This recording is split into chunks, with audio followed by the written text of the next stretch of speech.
Don't Let Her In Marco was renting a small apartment in Manila after his job transferred him from Cebu. It was cheap, quiet, and oddly cold even on the hottest days. He didn't mind. Until the knocking started. Every night, same time. 3 o'clock a.m., 3 slow knocks. Knock, knock, knock, always from the door. The first few times, he ignored it. He thought it might be a drunk neighbor or a prank. But when he looked through the peephole, there was no one there.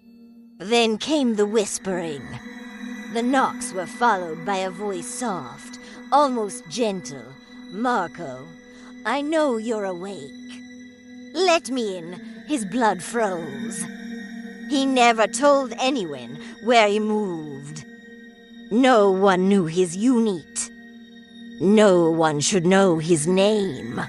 On the 4th night, he left his phone recording and placed it near the door. At 3 o'clock a.m., the knocking came knock, knock.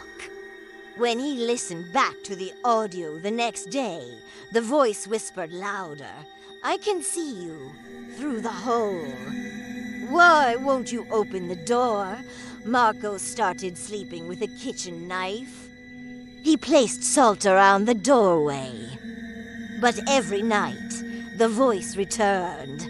Sometimes it cried. Sometimes it laughed. But always, it asked to be let in. On the 7th night, Marco had enough.